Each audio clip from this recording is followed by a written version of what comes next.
We're rolling. This is scary. Oh yeah, this is scary. It's very scary. It's very spooky. It's very spooky. It's spooky season. You just got rid of the pumpkins. You can't say that. God damn it. Yeah. Yeah, sorry guys. Well, November. Yeah. Hello and welcome to a new monthly update format. Yeah, we're just trying to do a bit more of a casual update each month to let you know what's going on with the channel, do a bit of current event stuff going on with the film and TV industry from the position of crew members. That's us. And talk about some movies that we've watched in the recent weeks and what we think about them in terms of their visuals, because it is the set design channel. I'm joined by my partner. Hello, hi. My name's Jess Esmond. I'm an assistant set deck and I work on TV and movies. I sometimes help out with the channel, behind the scenes. I do a bit of the social media. So Greg thought it was a good idea that we chat, as we often do off camera, on camera, about the industry. Just try something new. Coming up, we have news on strikes, news on entertainment industry stuff going on. Other stuff. Things. B-roll. B-roll. Quick, bring the B-roll. First section, current events. Strikes! No, strikes. Well, yes, it's complex. complicated, yeah. Hello viewers, so a little bit of an update on our update section. As of last Wednesday, was it Wednesday night? Tuesday night. Time is meaningless now that the strikes have been going on so long. But now, the strikes are over. Well, the actors have a tentative deal. Yes. With SAG-AFTRA have a tentative deal with the MPTP, so we're waiting on them to ratify that. But touch wood, this means that people can get back to work as soon as possible, which is good. I would say that we're not completely out of the woods just yet, though. Why? There's a lot of companies that have been struggling for the last year because of what's been going on in the industry. So I kind of feel that a lot of companies are, and a lot of crew members are going to be spending next year financially recouping. I see. So you're talking about the lasting impact of the strikes? Yes. Yeah, I can certainly agree with that and attest to that as a crew member, as I'm sure you can as well. It's been a big emotional and financial hit for lots of us. I think one important thing to remember is that people need to, especially right now, stick to their rates. Don't let anyone undercut you or any company undercut you just because they know we're all keen for the work. There will be clients trying to use desperation as a way to cut rates down and but remember, you're valuable, you're worth it, we'll make the content and we're all valuable. And stick to your guns, and if you're not sure, then look at the rate cards. Bet you're going to put them... No, that was me sticking to my guns. Oh, okay, sorry. They're glued to my hands. They're glued to your hands, like, what's that movie?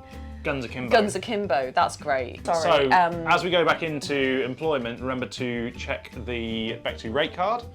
And remember, generally speaking, a rate on a union card is a minimum, not a maximum. Anyway, back to the main recording. Bye. Bye. I'm so sorry.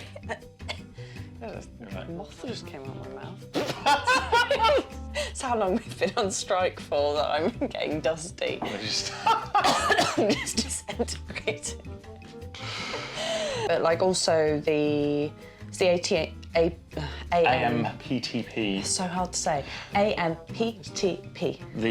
Oh God, hang on guys. Yeah, you're gonna look at it. Well, no, the reason it's important to work out what it's because apparently they might be removing one of the P's. Oh, because some of the producers don't want to be involved. Fun AMPTP fact, they don't actually represent the producers. They are an organisation of studios and streaming services. Oh, right, okay. First question on Google, what's AMPTP? The Alliance of Motion Picture and Television Producers. Okay, great. Yes.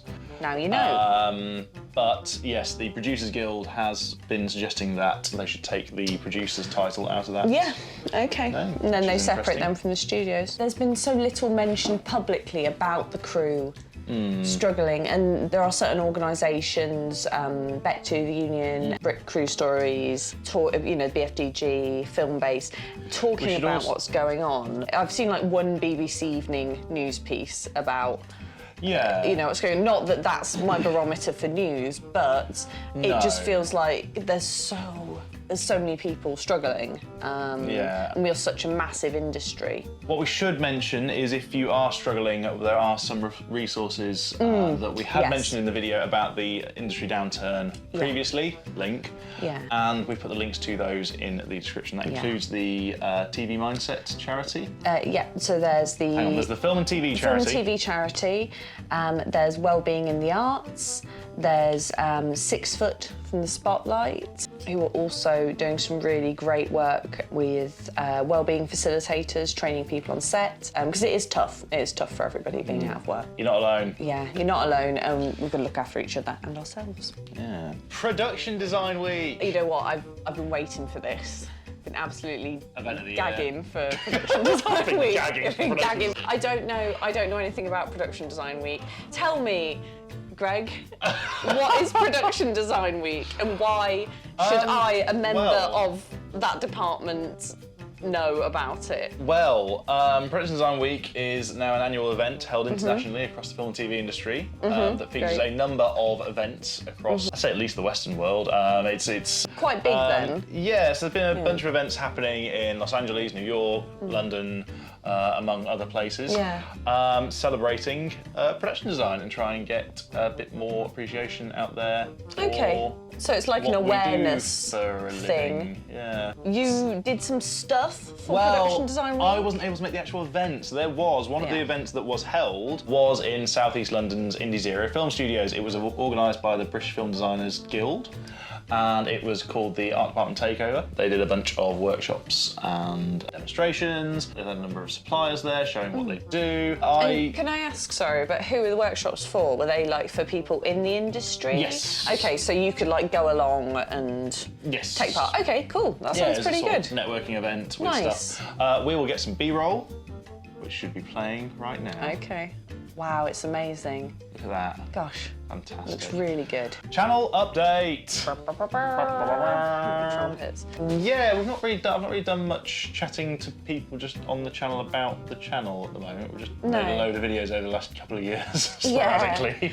Yeah, I think you've obviously done some videos that have done quite well about SketchUp and using tech, but one area where videos do really well is when you're talking to other people. I think we're just we're still trying to grow the channel. We kind of want to just get some content out there about the art department, what people do, what it entails. We're talking about things in a more sort of like feet on the ground take really on the whole thing, and also featuring people who just happen to have like some weird, wonderful, interesting jobs and showcasing what they do for a living. Which so if you watch the channel and you're in the industry, you do a weird and wonderful job, we'd love to hear from you. So that applies to people who do specific jobs. I'm also interested in talking to suppliers of the industry. Top hire companies. Workshops, makers of all different types and varieties. Yeah, animal wranglers would love to.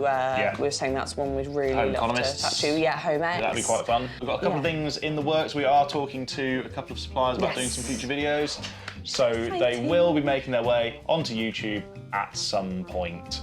Yes, in the near to distant future. like with anything with the channel, because it's not your full-time job, and No, we're having to fit it in between. We have to fit it around life stuff and work stuff. But yeah, if you want to get involved, by all means, get in contact.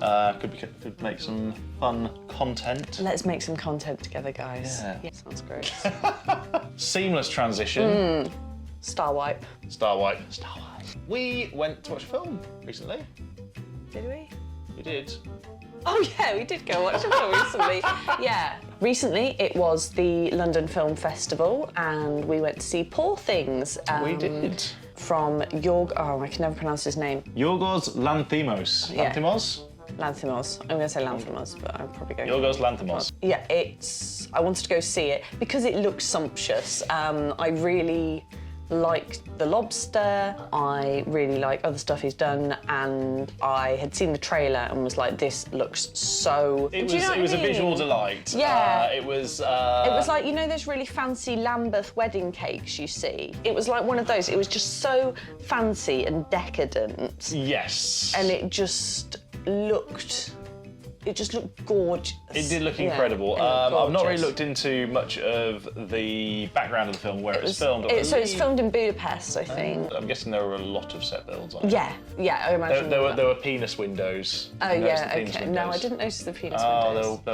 There were windows in the shapes of penises. Oh, brilliant. Oh my gosh, now I love it even more. Fun fact about Yorgos Lanthimos, right? Yeah.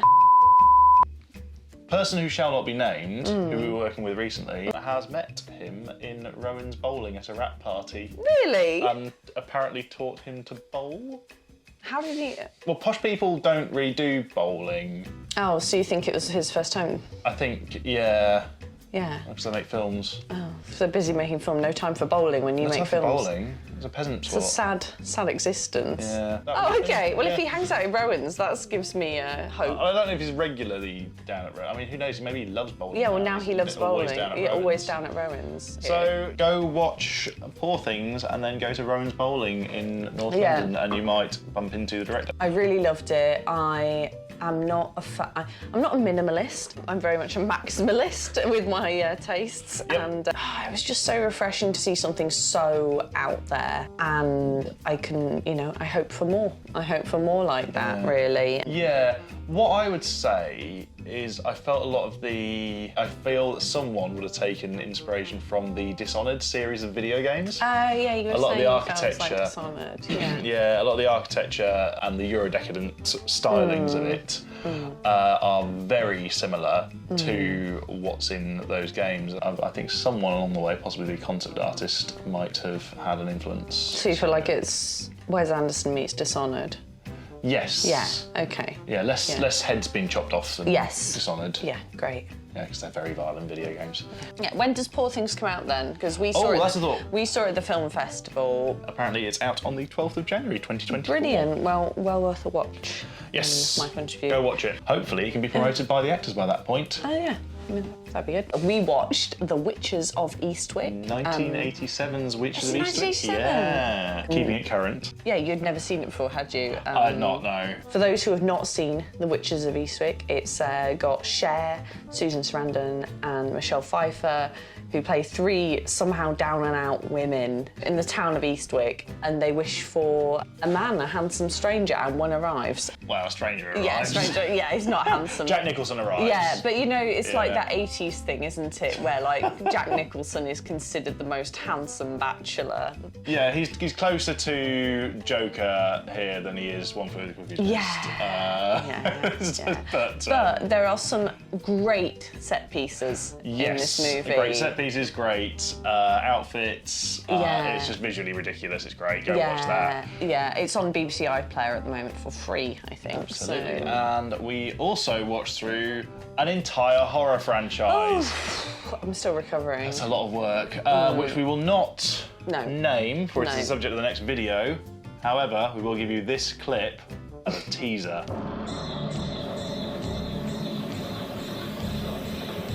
Yes, that's what we've watched recently, and let's finish off with plugging some stuff that we've worked on that's out at the moment. Yeah, you've got a big thing out at the moment. Yeah, so at the moment, Series 2 of Loki is on Disney+, which I worked on as an assistant set decorator, and as part of a team of assistant set decorators in a lovely set decoration department.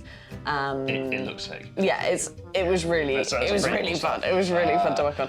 Yeah, I think that's my main thing to plug. No, that's great. That is currently airing, of course, on Disney+. Yes. I think the last episode of that comes out this week. Yes. Now, I believe you have something coming out this coming Friday. I do.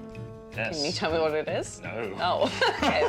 Well then. Oh wait, yes I can. Yeah, no, you can. You can. It's not a secret. Yes, this Friday on Amazon is 007 Road to a Million. It is a fun challenge show where people do bomb-style challenges, and they are being tormented and watched by a mysterious villain type, played by none other than legendary Brian Cox. The actor, not the scientist. Actor Brian, not science Brian. Yeah, as my mum was very disappointed by when we said this to her. Because I'd asked her about a copy of the Radio Times. He's on the cover. He's on the cover, He's on the cover. and has a double-page spread in the So, middle. should be a bit of fun.